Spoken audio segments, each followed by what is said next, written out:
Et bonjour.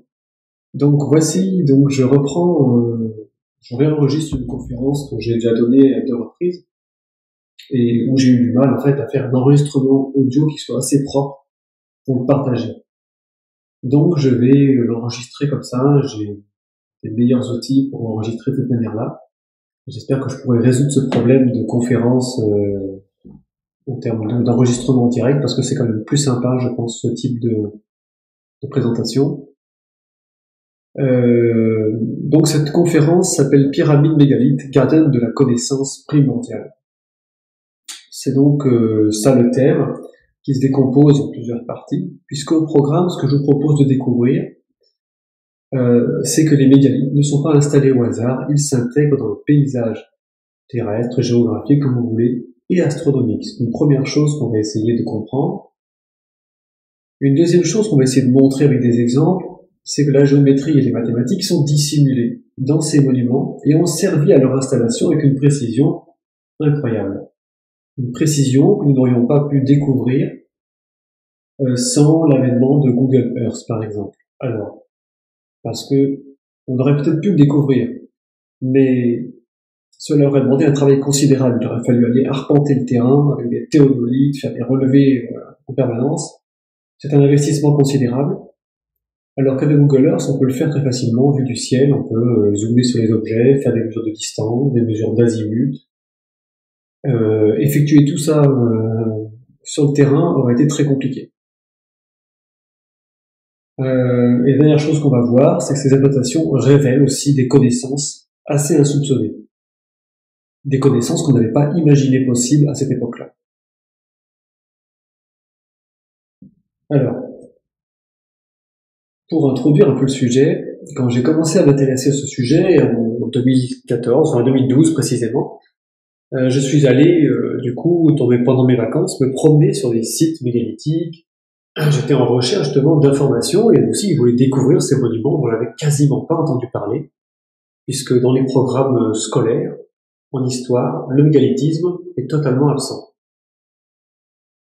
Et donc, je me suis rendu en Bretagne et là, j'avais un monument à visiter qui s'appelle le Cairn du Petit Mont. Voilà, c'est un grand tumulus dolmen en fait, c'est un complexe de pierres sèches, comme une petite colline, sur laquelle on a entassé des pierres sèches, et à l'intérieur ont été aménagés plusieurs couloirs et chambres de dolmen. Alors bien sûr, le guide qui nous faisait la visite, c'était un jeune étudiant en fac d'histoire et d'archéologie, nous a présenté d'emblée les choses comme étant le tombeau d'un roi local qui voulait montrer sa puissance et construire un monument bien visible de loin pour asseoir sa supériorité et la puissance de son pouvoir. Voici comment vous avez présenté ce monument, vraiment. Et dans la visite, à un moment donné, il a expliqué qu'une des chambres du dolmen avait été redécouverte en 1992 lors de rénovation et d'entretien du bâtiment. Cette chambre avait été inviolée, nous a-t-il dit, depuis des milliers d'années. Il expliquait bien sûr que cela avait été fascinant pour les archéologues qui arrivaient dans ce monument. Et moi, naïvement, j'ai posé une question. Mais alors du coup, on a retrouvé le corps de ce roi local. Et la réponse a été que non. Il a expliqué que non, il n'y avait pas de corps à l'intérieur, mais on a retrouvé des objets funéraires. Du mobilier funéraire, précisément. À savoir des petites pierres percées, par exemple, des haches en pierre taillée, ce genre de choses. Et il a justifié l'absence du corps en disant que comme la terre est granitique, ici en Bretagne, le corps a été dissous par le granit. Et on n'a rien retrouvé. Alors j'étais très étonné de cette réponse. Et d'ailleurs pas convaincu du tout. Hein, parce que vous savez qu'en physique-chimie, rien ne se perd, rien ne se crée, tout se transforme. Et que s'il y a une dissolution, il y a quelque chose qui reste malgré tout, il y a une transformation. Donc il y aurait forcément des traces. Et ensuite, plus tard, dans une autre visite, un autre archéologue expliquait quelque chose qui, vous allez le voir, est assez contradictoire, puisque, en parlant des menhirs, ce dernier expliquait que nous sommes certains qu'au pied des menhirs, il n'y avait pas de tombes. Ce ne sont pas les pierres funéraires, ce ne sont pas des stèles funéraires au pied desquels on aurait enterré des personnes. Et il a dit pourquoi il pensait ça. Il a expliqué que la raison principale était que les fouilles qui avaient été effectuées au pied de ces nombreux monuments ne révélaient pas la présence de corps. Et vous commencez à percevoir qu'il y a une grande contradiction ici, parce que les mégalithes de Bretagne, c'est une terre effectivement très granitique. Donc il nous explique, d'un côté, nous sommes certains qu'il n'y avait pas de tombeau au pied des menhirs, car nous n'en avons pas trouvé. En revanche, dans le tumulte dolmen, nous sommes certains qu'il y avait bien un corps, même si nous ne l'avons pas trouvé. Il a été dissous par les granites. Vous comprenez qu'il y a là une sorte de contradiction profonde, et qu'en réalité, ces monuments sont bien autre chose que des tombeaux. Peut-être ont-ils servi de temps en temps, on a composé des corps à une époque donnée de l'histoire, c'est possible.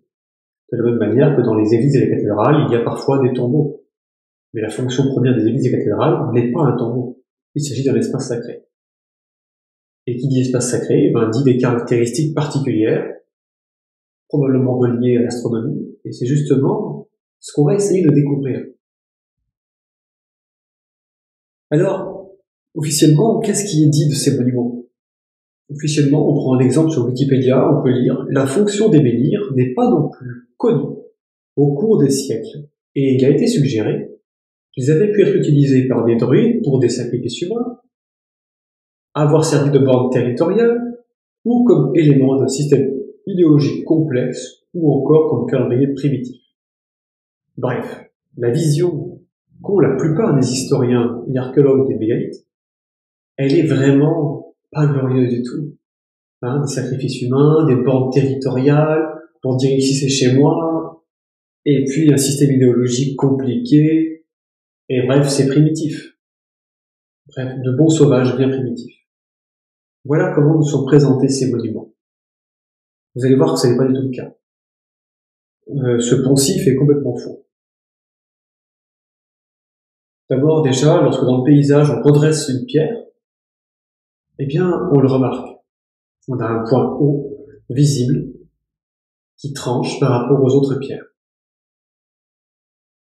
Et il y a plusieurs façons de créer des points de repère, puisque en Bretagne, dans le golfe du Morbihan, du côté de Carnac, un des premiers monuments, peut-être le premier, qui a été installé, c'est le tumulus Saint-Michel. À ne pas confondre avec le mont Saint-Michel. Le tumulus Saint-Michel, c'est à Carnac. C'est une colline de pierre qui a été créée artificiellement. Elle fait 60 mètres environ par 120 mètres de long, une quinzaine de mètres de hauteur, et sur le dessus, beaucoup plus tard, a été installée une petite chapelle.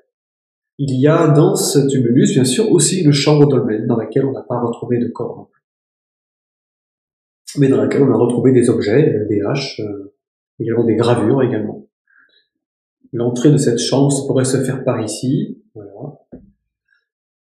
Et donc, ce point de repère, c'est un point haut dans un paysage où, à l'époque, il y a à peu près 7000 ans, il n'y avait pas beaucoup de végétation, bien sûr pas toutes ces maisons. Donc, de ce point haut, la vue était importante, de pouvoir très loin. Vous apercevez d'ailleurs, en fond sur l'image, par là-bas, si l'image est assez bonne pour vous, le début des alignements mégalithiques de Carnac. Cette file de menhirs là-bas s'appelle les alignements du Ménec. Et ils s'étendent sur un peu plus de 1100 mètres avant de repartir plus loin sur d'autres fils et ainsi de suite. Donc de ce point-là, on pouvait observer tous les systèmes mégalithiques. Et on pouvait commencer à réfléchir à l'occupation de l'espace.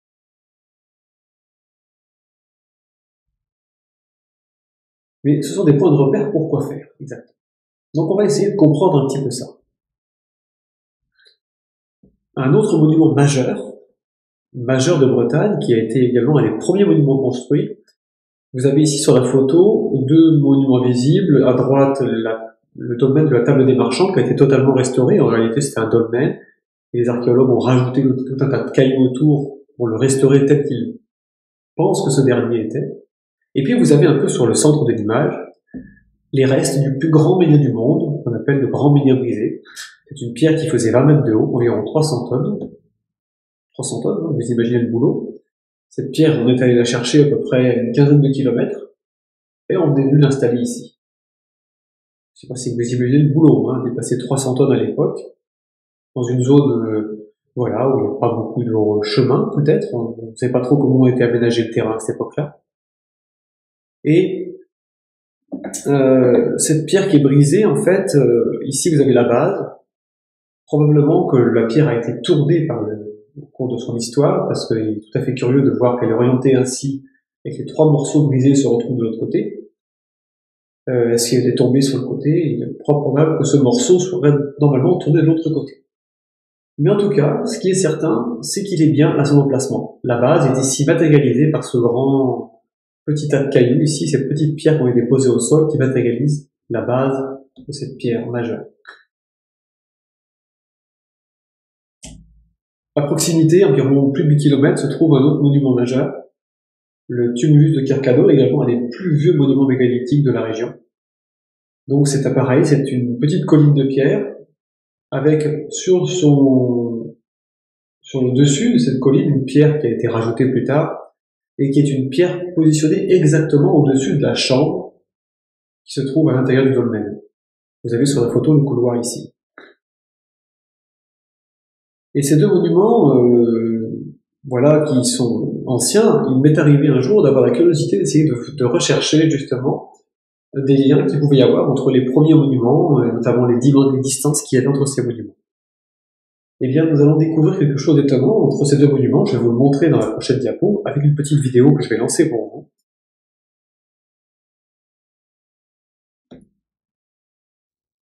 Alors, on va aller mesurer la distance du centre du dolmen. Donc il y a un petit point noir ici, en fait c'est l'ombre du menhir qui se trouve juste au-dessus de la chambre du dolmen. Donc on pose notre point de départ ici, et on tire notre fil jusqu'au grand menhir brisé, dont on voit ici la base. Et on vient poser notre pointeur ici, et on peut lire la distance qui s'affiche dans une petite case en gris. Nous avons 8294 mètres. 8294 mètres.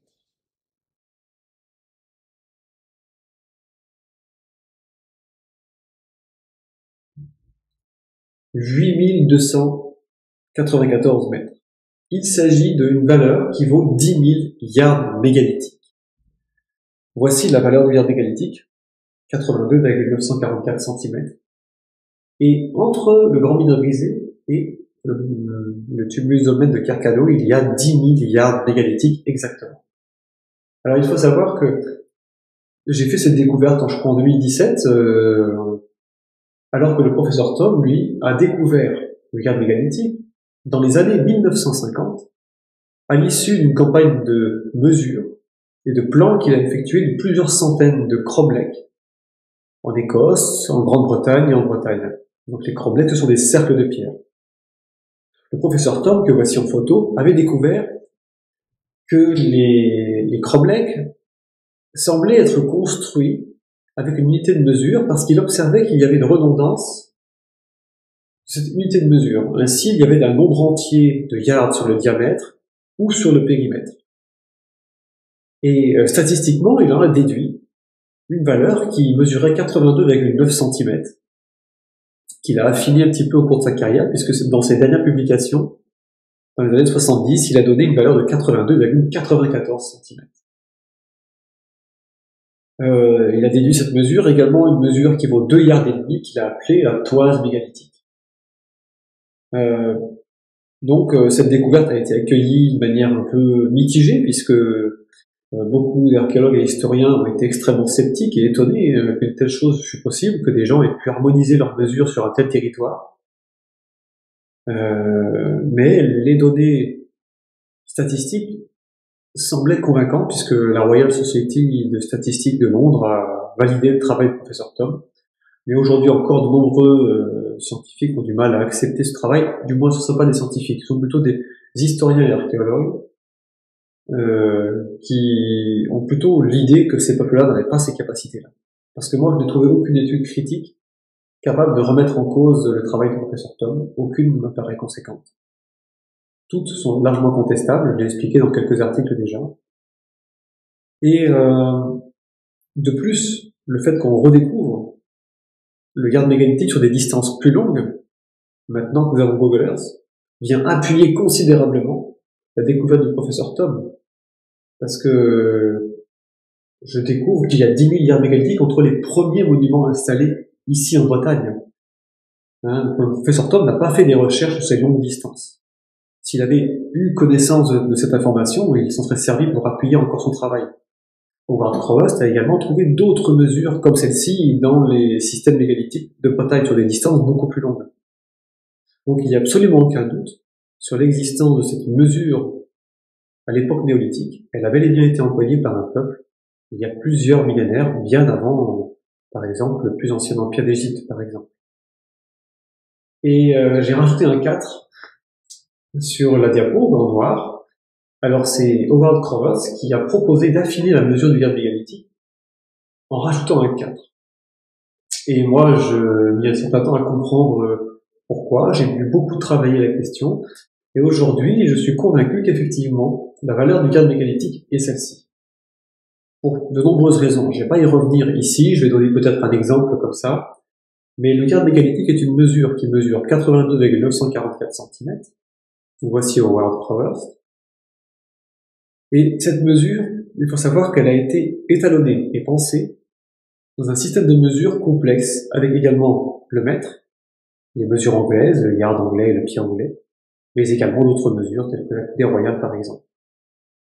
Les mesures anciennes ne sont pas des mesures qui ont été inventées au fil du temps. Toutes les mesures que nous connaissons, que ce soit le mètre, coudée royale, coudée de Nippur, yard mégalithique, les mesures anglaises, ces 5 systèmes de mesures, en réalité, sont issus d'une seule et même pensée et ont été conçus ensemble pour avoir des relations ensemble. Des relations mathématiques, des relations géométriques, des relations numériques. C'est quelque chose dont j'ai acquis la conviction depuis une dizaine d'années que je travaille le sujet. Et je l'illustre régulièrement dans mon travail. Et par exemple, le garde mégalithique est un nombre canonique étonnant, puisque 8944, c'est 2 puissance 10 fois 3 puissance 4. C'est une des raisons qui fait ajouter ce 4 derrière. Il y en a d'autres. Je ne vais pas y revenir ici, mais j'en ai déjà parlé d'autres occasions. Voilà. Je m'arrête là sur cette précision du garde mégalithique, et je reviens un petit peu à mon histoire d'alignement, de ligne de 10 000 gardes mégalithiques entre le Grand Minière Brisé et le tumulus de Carcalo. Quelle est l'orientation, du moins, est-ce qu'il y a une relation astronomique entre ces deux points? Autrement dit, si je me mets par exemple au Grand Minière Brisé, est-ce que je vois un coucher ou un lever solaire particulier, à quel moment, ou inversement si je me mets à Carcalo? Que se passe-t-il entre ces deux points si je regarde depuis Carcalo, si je regarde le Grand Minière Brisé? Eh bien, il se passe une chose intéressante, c'est que le 14 février, le soleil va se lever derrière le Grand Minière Brisé. Ça veut dire qu'au moment où le soleil apparaît, l'ombre s'affiche sur le sol, et quand le soleil monte, l'ombre se retire de la chambre de Carcado. Le 14 février, ça vous dit quelque chose? C'est l'origine oubliée de la Saint-Valentin, une fête qu'on appelle fête des amoureux aujourd'hui, qui a été un peu remise au goût du jour il y a une vingtaine d'années, mais c'est une fête qui était déjà connue depuis très longtemps. Et il semblerait qu'il y a 7000 ans environ, cette fête était déjà consacrée. Le 14 février, il y a 7000 ans, lorsque le soleil se lève, l'ombre du Grand Menhir se retire de la chambre du tumulus dolmen de Carcado. Je pense qu'il n'est pas nécessaire de vous faire un dessin, mais très clairement, vous avez ici une représentation symbolique du sexe masculin et du sexe féminin. Le sexe masculin se retirant de la chambre du tumulus dolmen, qui représente le sexe féminin, le 14 février, à la fête des amoureux, à la Saint-Valentin. Étonnant, n'est-ce pas? Alors, si vous voulez vous amuser à vérifier cette orientation, il faut utiliser un outil d'astronomie qui vous permet de recalculer à quel moment le soleil se levait dans cet axe il y a 7000 ans. Alors, il ne faut pas utiliser par exemple Stellarium, c'est pas du tout précis pour ce genre de choses. C'est pas fait pour les orientations des levées solaires. Il faut plutôt aller chercher un outil dont je vous mettrai le lien dans la vidéo, qui a été conçu par un passionné justement d'archéoastronomie, qui est disponible en ligne. Et c'est un outil qu'il a retravaillé de manière très conséquente, qui est extrêmement précis et qui est suffisamment fiable, mais qui est peu connu, on ne le trouve pas facilement. Donc je mettrai le lien quelque part sous la vidéo. Donc voilà, c'est tout de même étonnant. Alors, ce qu'on peut ajouter aussi, c'est que le 14 février, en fait, ça divise notre saison d'hiver, suivant maintenant les nombres de la suite de Fibonacci. Puisque l'hiver, du 20 décembre au environ 20 mars, il y a 89 jours. Le 14 février intervient 55 jours après le solstice d'hiver. Donc 89 divisé par 55, ça fait le nombre d'or. Ce sont deux nombres de la suite de Fibonacci, pour information. J'y reviendrai un peu plus loin. Voilà, en tout cas, déjà, c'est tout de même curieux, cette histoire. Alors avant d'avancer un peu plus sur les mégalithes, je fais un petit peu de géométrie, un petit rappel de géométrie. Par exemple, les triangles rectangles, quelque chose de simple. Je trace ici une grille, et j'installe dans cette grille un petit triangle rectangle qui a 3 côtés sur le côté vertical et 4 sur l'horizontal. Je mets mes petites allumettes, si vous voulez, pour avoir un point de repère. Voilà, j'ai 4 allumettes sur ce côté, 1, 2, 3 sur celui-ci. C'est un triangle rectangle de proportion 3-4. Et il est fascinant parce que c'est un premier triangle rectangle en nombre entier, c'est-à-dire que sur l'hypoténuse, nous pouvons positionner exactement 5 allumettes. Si nous avions pris par exemple 3 carreaux et 2 carreaux pour faire notre triangle rectangle, sur l'hypoténuse, nous n'aurions pas un nombre entier d'allumettes. C'est ça qui fait que c'est un triangle rectangle en nombre entier. On appelle ça les triangles de Pythagore. Et celui-ci, c'est le premier triangle de Pythagore. Parce que nous avons sur chacun des côtés, sur ce triangle rectangle, un nombre entier d'unités.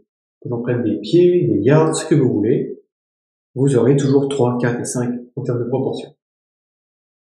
Le second triangle de Pythagore nombre entier, c'est celui-ci, 5 sur le côté vertical, et nous avons 12 allumettes que nous pouvons mettre sur le côté horizontal. L'hypoténuse, de manière surprenante, nous allons pouvoir y mettre 13 allumettes exactement. Pas 13 et demi, pas 12 et demi, 13. C'est ça qui fait que ces triangles sont particuliers, parce que ce sont des triangles en nombre entier, et du coup ils sont intéressants à manipuler, notamment en architecture, puisque pour créer un angle droit, on utilise une corde à 12 nœuds, où on met 3 nœuds sur un côté, 4 sur l'autre côté, et puis si on arrive à aligner, à mettre un 5e nœud exactement sur l'hypoténuse, on est sûr d'avoir créé un angle droit. Voici donc une des fonctions pratiques de ce genre de triangle. Je vous affiche une liste des triangles de Pythagore suivants. On voit bien que nous avons le 8, 15, 17 juste après, et puis plus on avance, et ben plus ce sont des triangles avec un nombre, avec beaucoup de nombres, c'est-à-dire qu'on n'est plus dans des proportions aussi simples. Je vous ai mis par exemple un triangle qui fait 16, 63, 65. Voilà, donc on s'intéresse aux triangles les plus simples, le 3, 4, 5 et le 5, 12, 13, ici dans cette petite conférence. Donc voilà, j'ai fermé cette petite parenthèse, mais retenez que ces triangles sont très particuliers parce que nous avons des nombres entiers sur tous les côtés. Alors, nous allons maintenant nous aventurer un petit peu dans ma région, puisque je me trouve dans l'Auvergne, près du massif du Sancy. Et contrairement au golfe du Morbihan, où il y a beaucoup de mégalithes, ici on a peu de mégalithes, on en a quelques-uns, mais on a aussi un paysage de montagne. Et les montagnes sont faites de roches. Et il se trouve que j'ai découvert que dans ma région, l'absence de mégalithes est compensée par la présence des montagnes, c'est-à-dire que les mégalithes ont été disposés ici en tenant compte des éléments naturels facilement remarquables et identifiables. Ici, vous avez un exemple. Ce qu'on voit sur la photo, ça s'appelle la dent de la Rancune, c'est dans la vallée de Chaudefour. Donc c'est quelque chose qui est vraiment une vallée, c'est une réserve naturelle, qui est magnifique, qui est devenue d'ailleurs patrimoine mondial de l'UNESCO depuis peu de temps. Et dans cette vallée, on a cette espèce de dent naturelle de pierre qui fait 90 mètres de haut, et qui est évidemment observable de loin, qui est connue par les gens qui vivent dans la région. On y fait de l'escalade par exemple. Et cette dent, vous allez voir, elle a des propriétés particulières, parce qu'elle est en relation avec un dolmen qui se trouve à Saint-Nectaire, qu'on appelle le dolmen du parc, que voici en photo. Donc le dolmen du parc, c'est un dolmen, voilà, qui se trouve à une douzaine de kilomètres. Et je vais vous faire découvrir la relation qu'il y a entre les deux, entre ce dolmen et la dent de la rancune, dans une petite vidéo. Donc voici le dolmen vu du ciel. Je vais donc mesurer la distance et l'orientation de ce dolmen jusqu'à la dent de la rancune. Voilà, je pose mon fil et je me rends à la dent de la rancune. Hop. Voilà, vous apercevez la dent de la rancune ici, on la voit très bien. Alors, je vais poser mon fil à la base, au pied, parce que c'est un objet vertical et la vue satellite n'étant pas exactement au-dessus, il peut y avoir une déformation de l'image. Donc je me mets à la base pour vraiment me positionner dans l'axe de cet objet. Déjà, vous apercevez une première chose. Ici, une distance de 13 400 mètres et l'angle était un angle de 247 degrés 38. Alors déjà, on voit bien ici qu'en fait, la dent de la rancune est tournée en direction du dolmen de Saint-Nectaire. C'est-à-dire que si je me mets à la dent de la rancune, que je prolonge sa direction, je vais arriver sur le tumulus dolmen de Saint-Nectaire. Ce qui est intéressant, c'est l'angle. 247,38. Qu'est-ce que c'est que ça? Alors bien sûr, pour simplifier les choses, il faut qu'on ramène ça à un angle plat, puisque cet angle-là se mesure depuis le nord, c'est-à-dire que depuis le nord on descend 90, 180, et puis on tourne encore jusqu'à ce qu'on arrive à 247,38. Mais par rapport à l'axe est-ouest, nous avons en réalité un angle qui vaut 270 moins 247,38, c'est-à-dire 22,62 degrés. Alors, qu'est-ce que c'est que cet angle? Voici une vue schématique. Donc, nous avons notre ligne entre les deux points. Le dolmen du parc se trouve ici, la dent de la rancune ici. Cet angle de 22,62 degrés, c'est exactement l'angle de cette figure-là, du triangle de Pythagore, de proportions 5, 12 et 13, dont les deux côtés rectangles sont positionnés sur les points cardinaux, sur les axes cardinaux, puisque le côté 5, en fait, il est nord-sud, et le côté 12 se trouve est-ouest. Intéressant, hein? C'est très étonnant. C'est très étonnant. Moi, je pense, j'ai la conviction que ce dolmen a été positionné ici en fonction de la dent de la rancune. Et aussi parce qu'il y a cette relation 5, 12, 13. Alors attention, ne prenons pas les choses à l'envers. La dent de la rancune n'a pas été fabriquée, si vous voulez. Mais pour moi, elle a été identifiée comme ayant un caractère sacré majeur. Et du coup, on l'a mise en valeur et mis en évidence avec ce dolmen qui se trouve dans le prolongement à plus de 13 km. Alors la distance, vous l'avez peut-être vu, c'était 13 km 400. Et une chose qui peut être intéressante, c'est si on se met au domaine du parc, à quel moment le soleil viendrait se coucher ici? Eh bien, si on se met au domaine du parc, le soleil se couche dans cet axe également le 14 février, comme le tumulus domaine de Carcado et le grand menhir grisé. C'est étonnant, hein? C'est très étonnant. Le 14 février, je vous rappelle, division de l'hiver en 55 jours et 89 jours, qui sont la suite de Fibonacci et qui nous donnerait le nombre d'heures. Mais la distance, 13 km 400. Alors au début, quand j'ai fait cette observation, j'étais étonné, je me dis tiens, c'est marrant, 13 km 400, ça aurait été curieux si on avait eu 13 km. Ça aurait été une façon de mettre en évidence l'emploi de la mesure métrique du kilomètre. Parce que c'est une chose que j'ai déjà observée que les mégalithes utilisent un système métrique. Mais il y a 13 km 400. Ce qui veut dire que sur le côté 12, nous avons en réalité une mesure qui vaut 12,369 km. 12,369. Qu'est-ce que c'est que ce nombre? Pour moi, c'est une autre façon, vous allez le voir, de démontrer qu'ils utilisaient la mesure métrique en l'associant à des connaissances astronomiques majeures.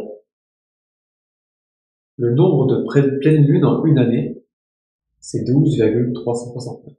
Il y a 12,369 lunaisons par an. Et oui. tous les 29,53 jours, nous avons une nouvelle pleine lune. Et la Terre tournant en 365 jours un quart, le rapport nous donne ce nombre que nous avons sur le côté 12. C'est étonnant, n'est-ce pas? C'est très étonnant. Je suis convaincu que ça a été fait avec l'objectif de marquer cette connaissance astronomique. Je vais vous donner d'autres éléments qui viendront vous renforcer dans cette idée que le triangle 5, 12, 13 est régulièrement rattaché à la Lune. Voici un exemple. Je retrace une grille sur laquelle je replace mon triangle 5, 12, 13 avec les valeurs sur les côtés. Si je divisais le côté 5 en 2 et 3, qui, je rappelle, est une division harmonieuse qui est utilisée en musique. C'est, je crois, ce qu'on appelle la quinte, si je ne dis pas de bêtises. Dans ce cas-là, la ligne que je peux tracer ici va avoir une longueur qui est de 12,369. C'est curieux. Ça a été découvert par Robin Hayes, à ma connaissance, c'est un Anglais qui publie beaucoup de choses à propos des mégalithes et qui est passionné également par les connaissances anciennes. Donc ça, c'est très étonnant et c'est intéressant, c'est-à-dire que du coup, si on veut relier la géométrie à des paramètres lunaires, eh bien c'est intéressant d'utiliser le triangle 5, 12, 13. C'est intéressant. Mais je vais vous donner d'autres exemples qui, cette fois-ci, sont plutôt à mettre sous le compte de Howard Cross, qui a fait des découvertes extraordinaires, qui a compris des choses majeures sur le site de Stonehenge. Alors ça, vous connaissez, Stonehenge probablement, en Angleterre, un site extrêmement connu. Et ce site-là, tel que vous le voyez sur la photo, il n'est pas complet. Il manque des éléments qui se trouvaient autour. Autour, il y avait à une époque, ici, un cercle également, de poteaux en bois ou de pierre, on ne sait pas. Et puis, il y avait 4 pierres majeures qui se trouvaient sur ce cercle. On en voit une qui est couchée ici, une autre qui se trouve là, et les 2 autres sont marquées dans le sol. Une devait se trouver sous ce petit tumulus, et l'autre quelque part par là. Je vais vous montrer sur un plan. Ici, vous avez un plan où on voit bien le cercle gris, c'est ce qui est toujours présent aujourd'hui. Et puis, vous avez ces fameuses pierres ici, là, les stations Stone, c'est comme ça qu'on les appelle. Elles sont ici, ces 4 pierres. Et ces 4 pierres qui entourent le système de Stonehenge, en fait, forment un rectangle. Et les proportions de ce rectangle, c'est 5 et 12. C'est 5 sur le petit côté, 12 sur le grand côté. Ce qui veut dire que la diagonale vaut 13. Mais ce qui est intéressant, c'est que la diagonale, elle permet de placer un double carré qui, lui, se trouve rigoureusement axé sur les axes cardinaux. Ce qui n'est pas le cas du triangle 5, 12, 13. Le triangle 5, 12, 13 ici, le rectangle 5, 12, pardon, qui est en rouge, il a été pivoté, il n'est pas nord-sud, est-ouest. Et il a été pivoté de manière à ce que sur sa diagonale, on puisse y mettre un double carré. Intéressant, hein? Très intéressant. Mais Howard a fait des découvertes qui vont beaucoup plus loin que ça, puisqu'il a compris que le soleil, au solstice d'hiver, passe par cet axe-là, c'est-à-dire l'axe du côté 5, et que la lune majeure, le coucher de lune majeure, passe par l'axe 12. Ce qui veut dire qu'à cette latitude-là, nous avons un angle droit naturel qui se forme entre le coucher du soleil au solstice d'hiver et le coucher de lune majeure. Alors un petit rappel, le coucher de lune majeure, quand on observe les levées et couchers de lune, c'est différent du solstice d'hiver. Ça n'a pas tout à fait la même course que le soleil. C'est-à-dire que le soleil, on voit bien qu'au cours de l'année, le soleil se lève, se déplace au fil des jours, puis revient au cours de l'année. C'est pour ça qu'on a des jours plus longs et plus courts et qu'on a ce battement qui s'effectue chaque année. En ce qui concerne la Lune, c'est un cycle qui existe également, mais il dure 18 ans et demi, 18,6 exactement. Et donc, le lever de Lune majeure, c'est le moment où la Lune va se lever dans sa position la plus extrême par rapport à l'axe est-ouest, le plus loin de l'est ou le plus loin de l'ouest. Elle va se coucher au nord-ouest, par exemple. Dans le cadre du lever de Lune mineur, la Lune va se coucher plus près de l'axe est-ouest. Et donc, Stonehenge a cette caractéristique curieuse de rassembler avec un angle droit le coucher de lune majeure et celui du solstice d'hiver.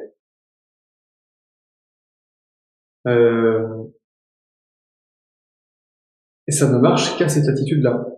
Si vous vous trouviez 50 km plus au nord ou plus au sud, cette géométrie ne pourrait plus se mettre en place. Ce qui se passe au niveau astronomique à Stonehenge n'est possible que parce que Stonehenge se trouve ici. S'il se trouvait ailleurs, ça ne marcherait pas. Ou du moins, il faudrait se trouver uniquement sur le même parallèle. Mais on ne pourrait pas monter plus au nord ou plus au sud. Un Stonehenge fabriqué, par exemple, ici en Auvergne, ça ne marcherait pas. Il faudrait revoir la géométrie, la repenser différemment. Et puis nous n'aurions pas un angle droit entre la lune majeure et le solstice. Donc ici, vous voyez bien qu'on associe de nouveau le 5, 12, 13 avec la lune. Mais je vais vous donner un autre exemple qu'a donné Howard Crowell, ce qui est passionnant. Il a donné un autre exemple beaucoup plus loin, on va cette fois-ci jusqu'en Irak. Ici, vous avez une vue aérienne de Our, pyramide des Ziggourats d'Ur en Irak. Alors vous voyez, celle-ci, là, ma photo, elle est vue depuis Google Earth, c'est une photo qui est axée, le nord se trouve en haut, le sud en bas. Et donc, la Ziggourate d'Ur, elle n'est pas orientée sur les axes cardinaux. Sauf que Howard a découvert que la diagonale, elle est bien orientée nord-sud. Une des diagonales se trouve nord-sud. Quant aux proportions de la Ziggourate d'Ur, eh bien, dans des proportions modulaires simples, une grille de 2 par 3. L'autre diagonale ici, en revanche, elle est positionnée suivant l'axe d'un triangle rectangle de proportion 5, 12, 13. 5 sur le côté nord-sud, 12 sur le côté est. C'est une relation mathématique exacte. Il y a une relation, vous allez le voir, je vous montrerai tout à l'heure. Mais il y a une relation mathématique exacte entre le 5, 12, 13 et le rectangle de proportion 2 par 3. Or, il se trouve que cette diagonale, c'est le lever de lune mineure. Diagonale ici, la pente du triangle 5, 12, 13 indique l'axe de lever de lune mineure. Quant à la chaussée qui permet de monter sur la Ziggourate d'Ur,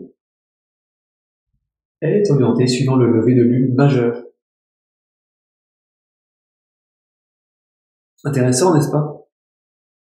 Donc clairement, on voit bien que le triangle 5, 12, 13 est lié à la Lune. Et il est très souvent employé pour le relier à la Lune. Alors, petite synthèse de ce qu'on vient de voir à l'instant.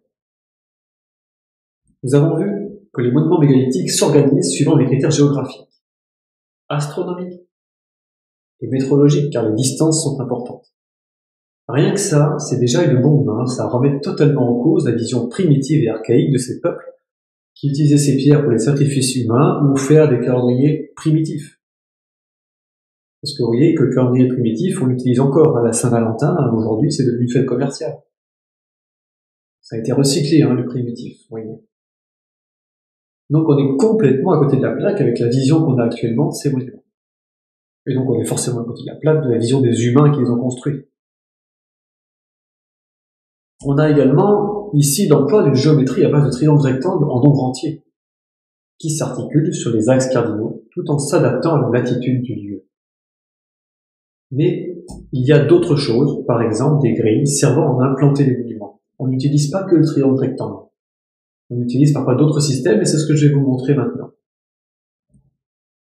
Par exemple, le dolmen de Saint-Gervasy, qui est un dolmen pareil dans ma région, dans le Puy-de-Dôme, se trouve au pied d'une colline qui s'appelle le Mont Celet. Voici une autre photo du Mont Celet. Et en haut du Mont Celet, il reste une tour d'un château qui avait été construit à une époque. Entre ce dolmen et le Mont Celet, nous avons également une curiosité géométrique intéressante, puisque quand on est au dolmen et qu'on regarde en direction de son ouverture, on voit tout à fait dans le paysage, on ne peut pas rater la présence du Mont Celet qui est juste à côté. Et donc, en fait, sur ce système-là, nous pourrions poser une grille comme celle-ci. 2 carreaux par 3 carreaux, orientés sur les axes cardinaux. Alors, c'est pas un triangle rectangle. Mais vous allez voir qu'il y a un lien important entre cette figure-là et le triangle rectangle de Pythagore. En effet, si je trace un triangle rectangle 5, 12, 13, 5 unités ici, 12 ici, et que je trace la bissextrie de l'angle, de cet angle-là, que je coupe cet angle en deux, à ce moment-là, je peux venir poser un rectangle 2 par 3 exactement ici.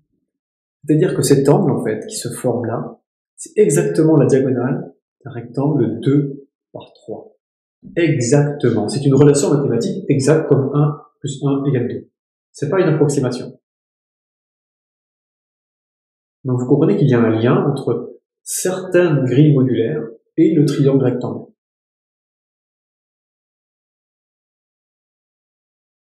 Clairement, on fait de la géométrie quand on implante ces monuments. C'est donc pas du tout une position arbitraire qui a été choisie pour implanter des monuments. Alors je donne des exemples ici, mais il y en a des milliers d'exemples comme celui-ci. Je vais vous donner un autre exemple, toujours dans la même région, où je prends quasiment tous les mégalithes de la région, Auvergne, ont cette propriété.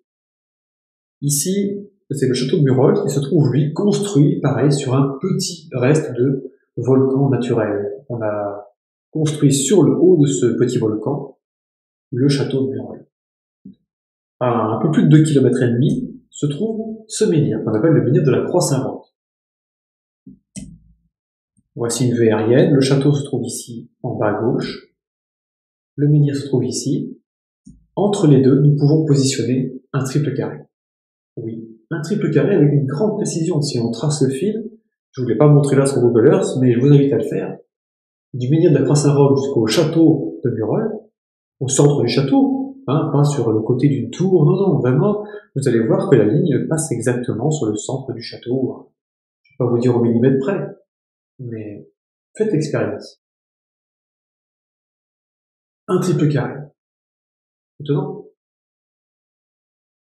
D'autant plus que le triple carré est une figure fondamentale utilisée dans les premiers systèmes d'architecture. Howard est donc le premier à avoir compris ça. Les alignements mégalithiques de Karnak, notamment les fils de menhir du Mélec, ont cette orientation, vous allez le voir. Donc ça, c'est à Karnak, on appelle les alignements du Mélec. Et quand je prolonge ces lignes, elles viennent intercepter le début d'un autre alignement, un peu plus de 1,5 km environ, ici. Et l'orientation de ces fils, c'est la diagonale d'un triple carré, dont vous avez est-ouest sur cette ligne-là, et le nord-sud sur la ligne verticale. Les alignements mégalithiques ne sont pas orientés au pif. Ils sont orientés suivant une direction en relation avec la géométrie. Et ça, c'est quelque chose qui a à peu près 7000 ans. Entre 6000 et 7000 ans, voilà, dans les estimations données officiellement par les historiens et archéologues. Ce qui m'apparaît assez cohérent. Je pense qu'on est effectivement dans ces dates-là parce qu'on peut refaire des calculs en fonction des paramètres astronomiques, puisque souvent ces lieux correspondent à des levées ou couchers solaires, et quand on refait les calculs avec des logiciels, les dates données officiellement par les archéologues coïncident parfaitement avec ces levées et couchers solaires remarquables. Alors, plus ancien encore que les mégalithes, en Turquie, le site de Göbekli Tepe, pratiquement 12 000 ans, c'est un ensemble de petites enceintes avec des monolithes dressés. Et au centre se trouve une enceinte qui est connue, qui est l'enceinte principale dont sur laquelle beaucoup de gens se focalisent. Et cette enceinte de pierre de Göbekli Tepe, elle est constituée donc de monolithes en forme de T, parfois avec des gravures dessus qui sont remarquables, en relief. Et on a peu de données en réalité sur ces monuments. Récemment, j'ai pu me procurer un plan de cette enceinte que vous avez en photo, cette enceinte principale. Et le plan est orienté par rapport à sa position réelle au nord. Et donc c'est pas un cercle, c'est une forme un petit peu particulière. Il faudrait un peu travailler la géométrie pour comprendre comment c'est constitué. Mais les archéologues ont déterminé une orientation à cet objet. Eh bien, l'orientation, vous voyez, c'est aussi une grille de 3 carrés. Nous pouvons positionner un triple carré est-ouest nord-sud dont la diagonale détermine l'orientation du monument de Göbekli Tepe. Et là, on est remonté loin dans le temps. Il y a 10 000 ans, probablement, on s'amusait déjà à orienter les monuments suivant ce type de grille. Alors, il faudrait approfondir un peu la question, avoir d'autres données, mais en tout cas, tout ce que j'ai trouvé pour l'instant, voilà ce que ça m'indique. Waouh! Il y a 10 000 ans, normalement, on était en train de sortir tout juste de la vie nomade, hein, c'était le début de l'agriculture. Et pourtant, ici, on dirait qu'il y a des connaissances scientifiques. Une capacité également, scientifique et technique. Alors, ce triple carré, lui aussi, on peut le relier effectivement à un triangle rectangle. Ici, j'ai tracé un triangle 3, 4, 5.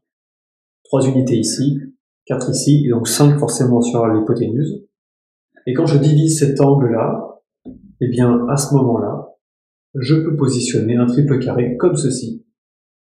C'est-à-dire que le demi-angle du triangle 3, 4, 5, c'est la diagonale d'un triple carré. Et c'est une relation mathématique exacte également.